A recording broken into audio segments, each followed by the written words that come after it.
everybody. Welcome to the Jump Podcast. This is your first time here. Thank you so much for joining us. Now, Jump is jumping about up and down. It's about getting to the next level. And my guest right here, you can see she's gone to that next level. I want to thank you so much for joining us. Jen, give her a big round of applause, everybody. Hello. Thanks for having me here today. Jen, before we start, people don't know what we go through just to get things happen on our show. But I wanted to make sure that you're here and you've been so gracious to stay with us. We've been having technical issues, but we want to make sure that your message gets out there. And I'm telling everybody that you've done some phenomenal things right now. Talk about this new world record you've just received.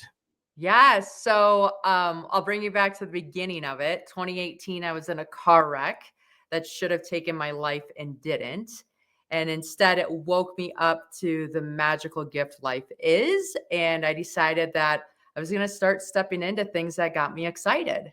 So 2019 became a year of the bucket list. I started looking at things that got me excited, things I wanted to do, see, achieve before my time is up on this planet. And on that list was climb a mountain. 2020, I was turning 40. So I thought, you know what? I'll climb a mountain for my 40th birthday and launch this next decade of significance. So I do that. And my son says, like, well, if I'm going to climb a mountain, I should climb Everest. So I'm looking at Everest. I hire a coach, and the coach is like, I think we can even do better than that. I think you should be the first female to climb the second highest point on each of the 7 continents. They're harder than the first 7. It's only been done by one male. And let's be honest, 7 continents, 7 mountains, you have 7 children. It sounds like a jackpot. So I said yes. And 2.5 years later, here we sit. I got the record on June 1st of 2023. So woohoo. I'm going to put a link in her Instagram because you guys see some of these pictures. You know, she's masked up. She's got breathing apparatus in there. When you do something like this, because a lot of people are scared to get to that next level, how did you psych yourself up? What preparation did you do? And I'm not talking about physically, I'm talking about mentally. Yeah, the mental game is real. Lucky for me, I have 7 children watching me. So I know that I'm modeling what's possible. So anytime that I felt weak or intimidated or overwhelmed, I would be like, you know what? I don't want my kids to feel this way. So I'm not going to feel this way. And I would dig deeper and realize how I handled the situation at hand was going to be a roadmap for how they would handle situations in their lives. And that really gave me the courage to continue when things got hard. Because here's the thing, it's the show's called Jump because I believe a lot of people have greatness in them, but they're too scared to get to that next level and take that step. How do you teach people that you meet to overcome that step and say, hey, greatness is in you, let's go? Yeah. I think we need to learn how to feel fear and do it anyways. So I signed up for this quest and had no idea I was afraid of heights, which would have been a nice thing to know before I started. And I remember going to the climbing gym with my coach and climbing up the wall, and then all of a sudden getting weak in my knees, wanting to vomit, sweating profusely. And I came back down. I'm like, what just happened? He goes, you're afraid of heights. I'm like, I can't be afraid of heights. He's like, well, we're going to have to condition it out of you. So then what I did is I'd go up the wall and I'd just go one handhold higher, and then I'd come back down. And then I'd go back up and I'd go one handhold higher than that and come back down.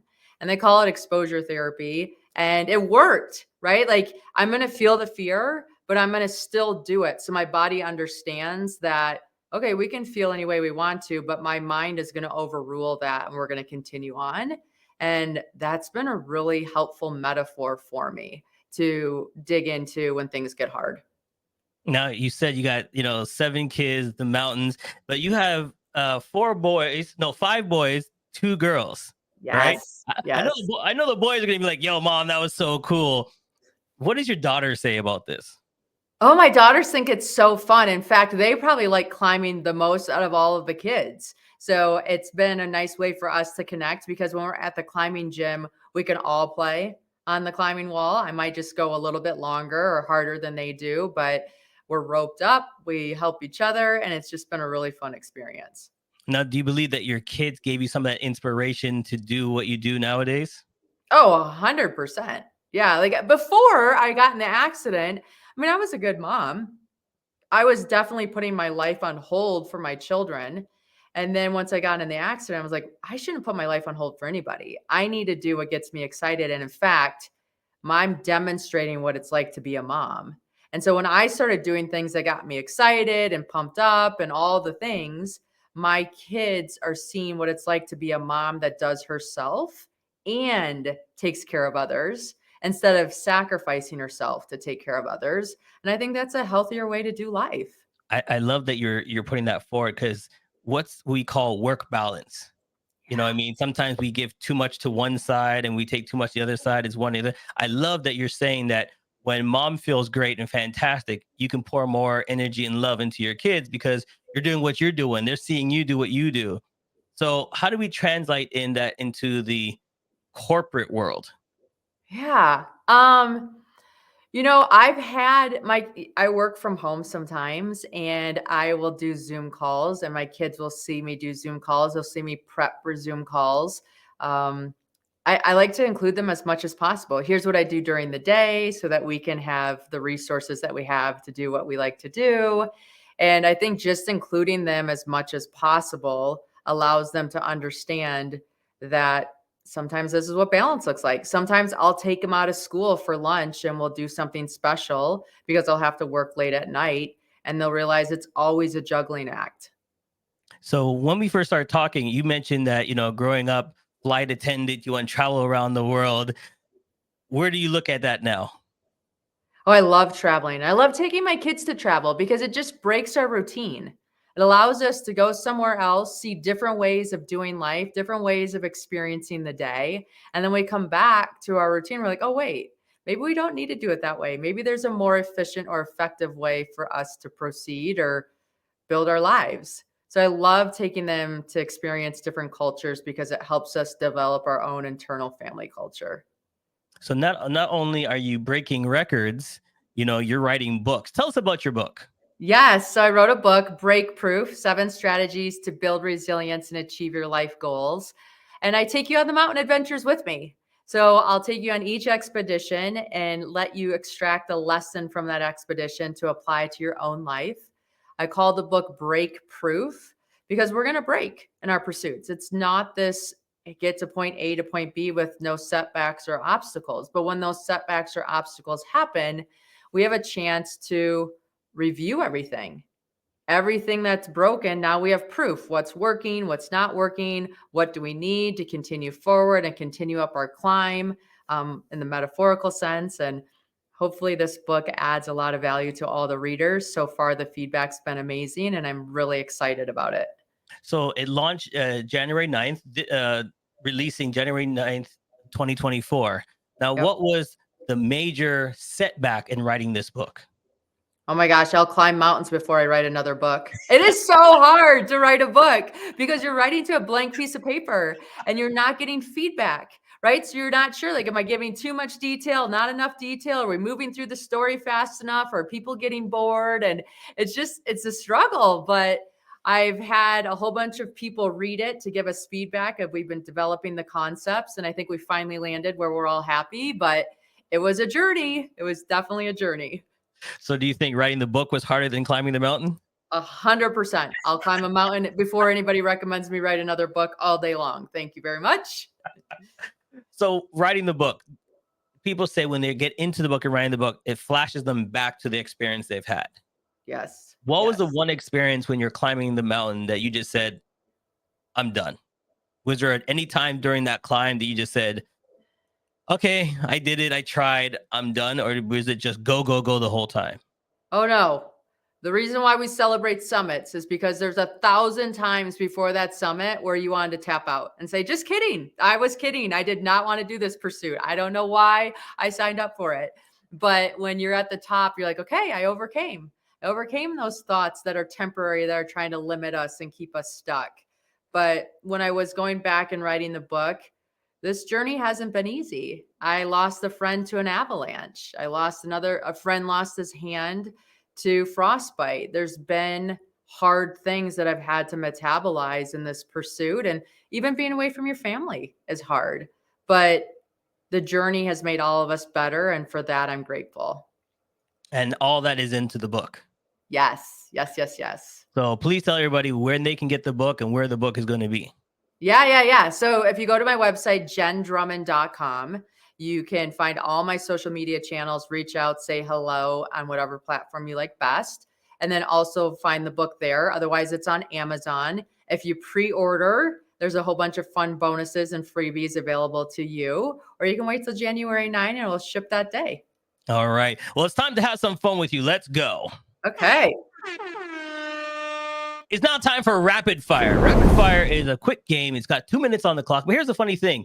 You get to choose your own questions. You get to choose A, B, C, or D. And those are the questions I'm going to ask you. Now, you can elaborate, but remember, you only got 2 minutes on the clock. So let's go. Which ones would you like today? A, B, C, or D? We'll do D.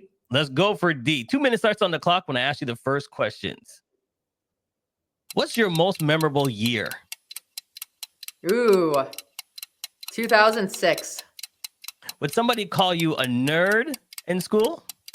Probably. What was your best subject in school? Math. If you won $1 million, what was the first thing you would do today? Invest it. What's the worst thing you would invest in? Probably buy real estate. A beach property would be fun. Favorite TV show? Ooh, I used to watch Alias. I haven't watched TV in a long time. That's gonna age me. Favorite celebrity crush? Favorite celebrity crush? I mean, everybody. I used to have a crush on John Bon Jovi growing up, so I'm gonna stay with that one. There you go. What's the worst piece of advice you've ever gotten? You have time. Ooh, that's a good one. I like that one. That one. Okay. Who's your biggest fan? My mom. My mom's my biggest fan, 100%. Maybe one of my boys, but definitely mom. Thank you, Mom. Tell us the first routines you do in the morning. Ooh, I get up and I have this thing called toothbrush talk. So I will brush my teeth, and for those 2 minutes, I'm only allowed to say positive things to myself. So try the toothbrush talk. I just pictured you doing that. I'm like, okay. Yeah, you're so nice. You're gonna have a great day. Life is good. I like it. Okay. What is your dream career? Oh, doing what I'm doing now, climbing mountains and inspiring other people on stages. It's perfect. And then what's the best compliment you've ever gotten? Thank you for encouraging me. There you go. With 4 seconds left on the clock, you made it through rapid fire. Woohoo! I like it. So let's go back to this brushing the teeth, because I find that so interesting. I've seen people put sticky notes and everything. Where did you come up with that concept about just, taking your own sweet time, brushing your teeth and just giving yourself compliments? Yeah. So I was on the mountain and you don't have a mirror and you just get to look out at the world and brush your teeth. You're like, oh, wow, isn't this beautiful? And then I came home from an expedition and I started brushing my teeth in the mirror. I was picking myself apart. I'm like, oh, I need to go get my hair colored. What's going on with my face? I look tired and all these negative things. And I realized this isn't helping me.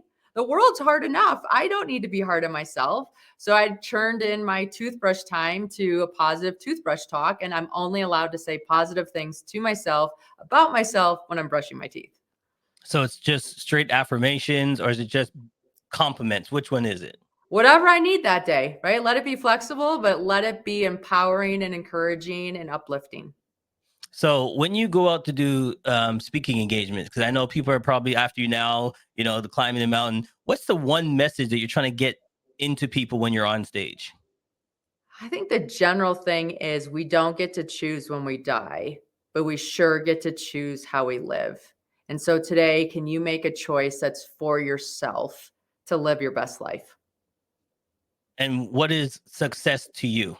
What does success mean to you? Like, what is, different people have success in their levels. Are you at your success level, or what does success mean to you? Yeah, I think success is a moving target, if I had to be honest, because once we reach success, then we start to redefine it and we want it in different areas of our lives. So for me, it is setting a goal, achieving it, and then allowing another goal to present itself and pursue that. So is it one step at a time, or do you do a board with sticky notes and you have all the different things you want to achieve? I normally do one big goal at a time. So I'll have one big goal per year, but then I'll have little minor goals that can fit in that don't disrupt the bigger goal.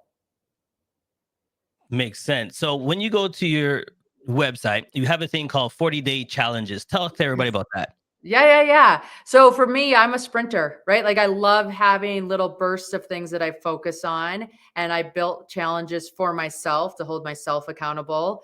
And then people started asking me like about them. And so I started sharing them with the public. And it's been super fun because they've added and expanded to the ideas that I originated on. So one step at a time. Is it a group thing? Is it individually? How does it work? So we do have group cohorts that start at different times of the year, but sometimes people are anxious to get going so they can do a self-paced version of any of the goals. But yeah, right now we're in the middle of a parenting challenge. I came up with a 40-day challenge before I went on each expedition to make sure that I was very connected to my children before I left. And when I was done with the climbs, they're like, "Are we done with our challenge?" I'm like, no, we'll still do it. And so I offered it up and we have a group going right now and it's been a lot of fun. So give us your quick morning routine. So after you jump up and you brush your teeth and you say all these great things, what is your next steps? What is your routine? Yeah, I make my bed and then go start doing breakfast for the kids and just connect with everybody. So I'm a more of an evening journaler than a morning journaler, and my kids go to school at different staggered times, so it's just spending time with them. And then once they go to school, I give myself 30 minutes before I jump into work mode, and here we are. Perfect. All right, let's have some more fun. Here we go. Now time for Pick 3.